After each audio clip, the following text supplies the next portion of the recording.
अस्सलाम वालेकुम दोस्तों, अपनी नेक्स्ट वीडियो के साथ आपको वेलकम करता हूं अपने इस चैनल में। उम्मीद है सब खैरियत से होंगे। काफ़ी अहम अपडेट आप लोगों के साथ शेयर करूंगा इस वीडियो में, जो कि फैमिली वीज़े से रिलेटेड है, डीएनए टेस्ट से रिलेटेड है। डीएनए टेस्ट की ताज़ा तीन सूरत हाल क्या है, इस पे काफ़ी दोस्तों की तरफ से कमेंट्स आ रहे हैं, जिनके जवाब आ रहे हैं। उन्होंने भी दोस्तों ने कमेंट किया है, कुछ दोस्तों ने इन्फॉर्म किया है कहाँ तक ये प्रोसेस पहुँचा है और किस तरह से अभी जो है वो डीएनए टेस्ट का प्रोसेस जारी है। उन तमाम दोस्तों का थैंक यू जिन्होंने अपने तमाम प्रोसेस को ताज़ा तीन अपडेट के साथ शेयर किया। तो दोस्तों, सबसे पहले तो आपको बताता चलूँ कि जो फैमिली वीज़ा इस वक़्त स्पेन का है, वो इंतहाई मुश्किल दौर से गुज़र रहा है। इस वजह से नहीं कि बहुत ज़्यादा देर लग रही है या बहुत ज़्यादा पेचीदा मामला, बल्कि इस वजह से कि अपार्टमेंट का मामला जो है वो काफ़ी ज़्यादा पेचीदा हो चुका है।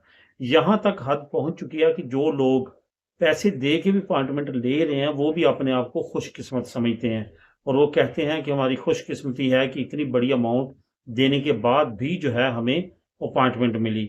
और हालात यहाँ तक पहुँच चुके हैं कि अगर वर्क परमिट के लिए, जो कि यहाँ पे वालिदैन हैं, अपने ओवर एज बच्चों को वहाँ पे वर्क परमिट के ज़रिए बुलवाना चाहते हैं, उनके लिए जो सीता है या जो अपॉइंटमेंट है, वो तकरीबन 15 से 16 लाख तक रेट उनका पहुँच चुका है, जो कि हैरानकुन हद तक बहुत ज़्यादा है। और इसका बहुत ज़्यादा जो है वो खमियाज़ा भुगतना पड़ रहा है, जो वहाँ पे और यहाँ पे जो फैमिलीज़ हैं। अब जो इस वीडियो में बात करूँगा वो तो डीएनए से रिलेटेड है और जो फैमिली वीज़ा से रिलेटेड ताज़ा-तरीन अपडेट है। मेन जो फ़ोकस करूँगा वो टाइमलाइन पे है, क्योंकि बहुत सारे दोस्त जो हैं वो टाइमलाइन के बारे में बहुत ज़्यादा कमेंट करते हैं। तो दोस्तों, यहाँ पे जो ताज़ा-तरीन टाइमलाइन है उसका अपने ज़हन में रखना है, क्योंकि ख़ास फ़र्क नहीं पड़ा। ये जो नए इन्वेस्टर आए हैं, इनके बाद 19-20 का फ़र्क ज़रूर पड़ा है। ऐसा नहीं है कि पहले बिल्कुल 100% पहले जैसा माहौल है एम्बेसी का, इसमें कुछ बेहतरी आई है।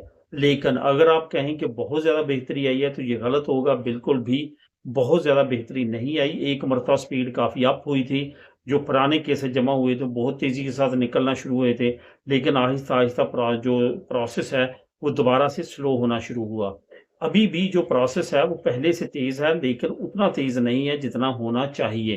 ख़ास तौर पे कोरोना के बाद जो स्पेन की एम्बेसी है वो ख़ास क्राइसिस में गई, बहुत ज़्यादा मसले मसाइल बढ़े, जो कि अभी तक जो है वो जारी हैं। अब दोस्तों, बात करते हैं कि स्पेन फैमिली वीज़ा की इस वक़्त टाइमलाइन क्या चल रही है। तकरीबन 1.5 साल जो है वो मस्ट लग रहा है हर फैमिली को। बहुत ज़्यादा की फैमिली खुशकिस्मत है जिसका 1 साल से कम या 8 महीने लग रहे हैं। वरना अगर एवरेज देखी जाए तो साल से ज़्यादा 1.5 साल तक तकरीबन जो है फ़ाइलों को लग रहा है। जो फैमिलीज़ बच्चों के साथ है, जिनका 1, 2, 3 बच्चे हैं और उनका आगे डीएनए का प्रोसेस चला जाता है या बाकी सारी चीज़ें हो जाती हैं, तो वो लाज़मी तौर पे ज़हन में रखें कि 1.5 साल से कुछ मंथ ज़्यादा भी लग सकते हैं। लेकिन नॉर्मली जो है वो 1-2 बच्चे वाली फैमिली या सिर्फ़ जो वाइफ़ है, वो 1 साल या 1 साल से थोड़ा कम या 1.5 साल उनको लाज़मी तौर पे लग रहा है। डीएनए टेस्ट का जहाँ तक सिर्फ़ डीएनए टेस्ट के प्रोसेस की टाइमलाइन की बात है, जिसपे बहुत ज़्यादा कमेंट आते हैं कि हमारा 16 महीने के बाद, 15 महीने के बाद अब जवाब आया है कि उन्होंने डीएनए टेस्ट माँगा है या हमने अब डीएनए टेस्ट करवा दिया है, अब कितना टाइम लगेगा? तो यहाँ पे जो मैं आपको अप्रॉक्सिमेटली बता सकता हूँ, वो ये है कि स्पेन वाला डाल के और पाकिस्तान वाला डाल के, यानी कि जो स्पेन में सरबराह है आपका, उसका भी टाइमलाइन बीच में डाल के डीएनए टेस्ट का और आपका वहाँ पे डाल के तकरीबन 6 से 8 महीने आपने ज़हन में रखना है। जब आपका डीएनए टेस्ट पाकिस्तान में होगा, उसके बाद जो आपकी फैमिली का सरबराह स्पेन में है, इसका डीएनए टेस्ट होगा। तो जब स्पेन वाले का डीएनए टेस्ट हो जाएगा, इसके तमाम प्रोसेस को इंक्लूड करके और पाकिस्तान वाले तमाम प्रोसेस को इंक्लूड करके, आपका तकरीबन सारा चीज़ें ओके हुई, तो तकरीबन 6 से 8 महीने बाद आपका वीज़ा इंशाअल्लाह ताला लग जाएगा। अब यहाँ पे बहुत सारी फैमिलीज़ को ये कन्फ्यूजन है कि हमें किस तरह पता चलेगा। अब यहाँ पे मैं आपको बताता चलूँ कि डीएनए टेस्ट के बाद डायरेक्ट आपके पासपोर्ट पे वीज़ा लग के ही आता है।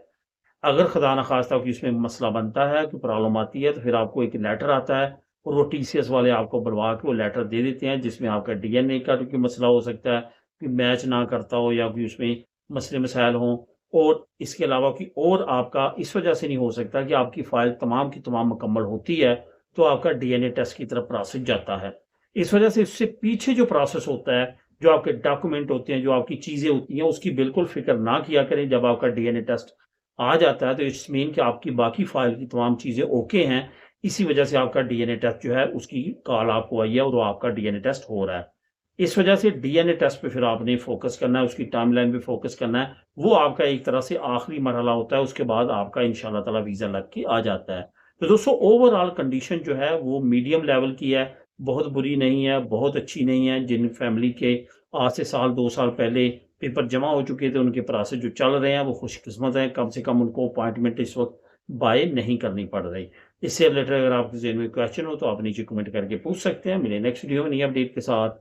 अल्लाह हाफ़िज़।